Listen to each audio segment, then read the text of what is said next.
Hello again, everyone. I have a question for you. What do an Olympic volleyball champion, a highly respected lawyer turned administrator in a university, and an actress, comedian, author have in common? USC. Our next set of speakers are Trojans from all walks of life. First up is Nicole Davis, one of USC's all-time great volleyball players. She won silver medals in 2008 and 2012 Olympic Games and now works as a mindset coach at Compete to Create, which was co-founded by former USC football coach Pete Carroll.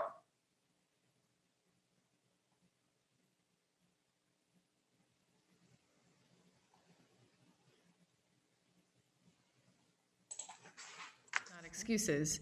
And to be honest, their responses weren't helpful. The prevailing sentiment was, shut up, take action. And so I figured I'd do a little bit more digging.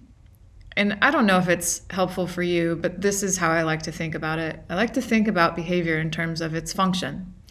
If we want to make more moves and less excuses, then what is the function of making excuses in your life? At the end of the day, all behavior has a cause. And inherent in the conditions where we tend to make excuses, if you really think about it, is uncertainty in the future.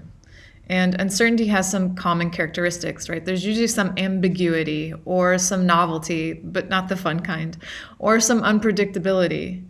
For example, we'll often make excuses or even procrastinate when we're not sure we can succeed. Or this idea of fear of failure. In fact, research on gender differences in the willingness to apply for jobs supports this. Women apply for a job only if they meet 100% of the qualifications, whereas men, they'll apply for a job when they meet only 60% of the qualifications. I know this isn't news to anyone, but this is mind-blowing to me that the unpredictability of the outcomes is so destabilizing that we won't go for it if we're not 100% sure of our capabilities. We also make excuses when the things we need to do are uncomfortable. If you're like me right now and you haven't worked out in a couple of weeks because you've been too busy, you know exactly what I'm talking about, right? The thought of getting back onto the workout train seems daunting. By and large, though, what most often makes us uncomfortable is trying something new or doing things different than we've done them before, especially if you've had a degree of success already doing things the way you have, right? Because then this worry comes up of, if I change, what if I'm not as successful? What if the competition passes me up while I'm trying to figure this out, right? The what ifs. And it's often easier to be inflexible in the way that we think about change and make excuses and fall back to what we know because it feels safe. It's more comfortable. Think about the last time you wanted to raise your hand in a meeting and say something, but you didn't. You might have noticed your heart rate came up. You might have noticed this quick fear of other people's opinions. And it's likely what got in the way of you saying the thing that you wanted to say. And so rather you sat on your hands, right? Because the idea that someone's interpretation of us could not be favorable is so unnerving that we'd sit on our hands rather than go for it and figure out how to learn. And so ambiguity, novelty, unpredictability, the common thread here is uncertainty. And uncertainty for most people, just like when we want to raise our hand and say something, is anxiety provoking. There's this perception of risk that comes up when uncertainty is present. In that same situation, it's like maybe I don't fit in or belong. And this uncertainty that things might not work out in the future is what causes us to hesitate. We make excuses for not going. So if we go back to this idea of what's the function of behavior when we make excuses, when we pass on opportunities, if you pay attention, what you might notice is there's a short-term relief of that little pang of anxiety that comes up because of the not knowing. That anxiety that naturally arises in the face of uncertainty in the future. And listen, anxiety is not bad in and of itself. It's actually our brain doing exactly what it's meant to do. And if we just boil down and simplify that process, right, the brain is designed to keep us alive. It's designed to keep us safe. And when we give into that process, when we give into our DNA, essentially, by making excuses, or avoiding is another word for this, we momentarily get relief from that anxiety. And that acts like a barrier to growth. It limits potential because we're actually conditioning ourselves and conditioning our minds to avoid uncertainty rather than lean into it. And we can't change the brain's dictum, but we can change our programming so that our relationship with uncertainty is such that we actually lean into it rather than talk ourselves out of these situations where we tend to make excuses. And there's other layers to this, right? I'd be remiss if I didn't talk about gender differences and if I didn't talk about socialization. Research would suggest there are some gender differences in regard to risk-taking. Some empirical evidence shows women are more risk-averse under stress than men, and that optimism and confidence are factors that play a role. The good news is optimism and confidence are both trainable skills.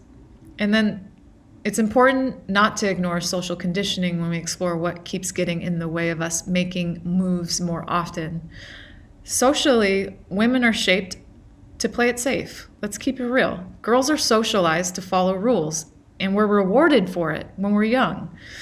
In fact, in the study I previously mentioned regarding willingness to apply for jobs, one of the reasons given by women for why they didn't apply was I was following the guidelines.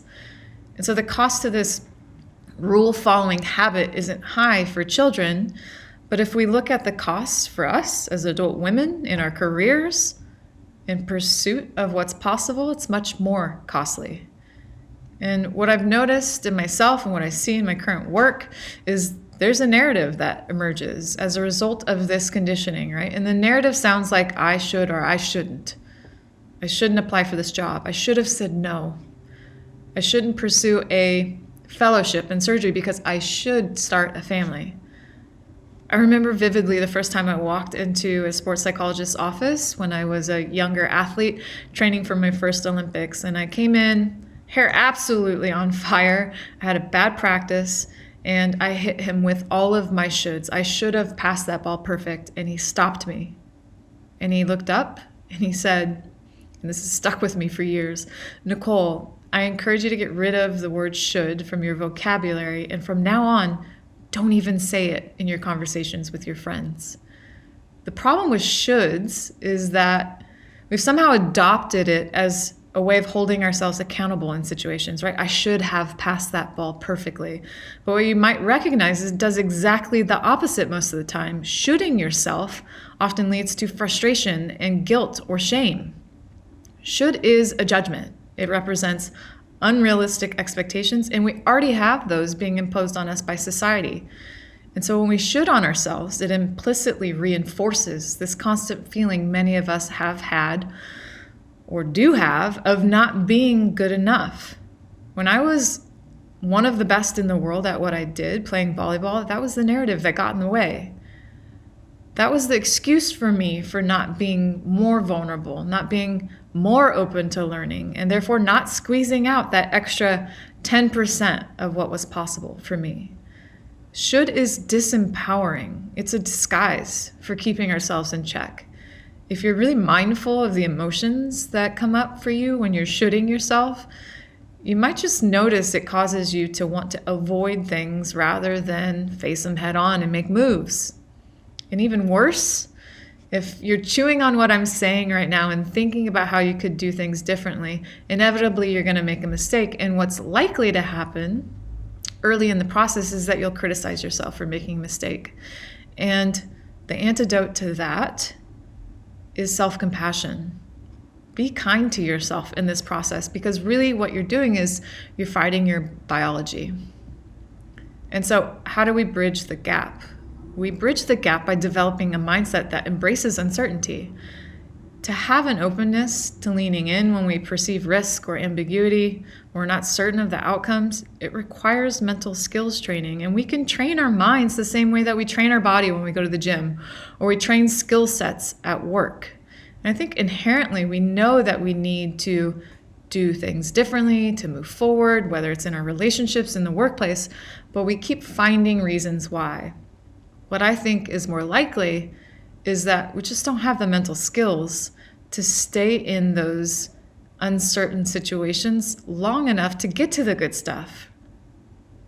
And so to make moves, not excuses, we got to give up these ideas that are socially embedded, that we as women need to adhere to rules, that we need to have all of the pieces together, that we need to be 100% qualified. And more so, we need to get out of this trap of thinking through the lens, the very limited lens of probabilities versus possibilities. What's possible for you? What sport and science have taught me is that we can change our relationship with uncertainty. As an athlete on the world stage, I was almost conditioned to go for it when I wasn't sure I could, because I didn't have the luxury or room for excuses, right? If you don't make moves, you go home. The margins are too thin. And so what I'm not suggesting is that you go pick up a rec league sport, unless that sounds fun to you. But what I am suggesting are that there are lessons to pull on here between sport and science, and they happen to align, right? You can build capacity to embrace uncertainty rather than avoid it by gradually exposing yourself to novel, ambiguous, or unpredictable situations more often. For example, what would it be like for you to compliment a stranger, or to strike up a conversation with someone who has different opinions than you, or to say yes to trying something new, or exploring somewhere by yourself without the safety net of a friend to buffer the perceived risk of judgment of others because you're alone. Delegate a task that you would normally try to exercise control of. Whatever it is for you that gets your heart rate up, roll up your sleeves and practice feeling what it's like to feel uncomfortable in the face of uncertainty, and you'll build tolerance for it. And then let's talk about mental skills that facilitate risk-taking. And they're things like optimism, which we talked about earlier, which is the belief that something good is going to happen in the future, and control. The idea and the filter that you dictate your experiences in life rather than the environment or your circumstances. And self-talk, which is the mechanism for building confidence. And so by training self-talk, for example, this is how you start to reframe the should narrative. These skills also happen to sit at the heart of resilience, which is bouncing back, or how I like to think of it, growing from adversity. The more mastery we develop around this skill of bouncing back or adjusting, the more likely and willing we are to take risks. There's a reciprocal relationship. We're actually more capable of doing difficult things than we often give ourselves credit for. And so your relationship with uncertainty is at odds with what's possible for you. And to pursue what's possible, not what's probable, you need to make moves, not excuses. Or if it's helpful, do as my teammates say and shut up and take action. Only the person who risks is truly free to explore potential. Thank you.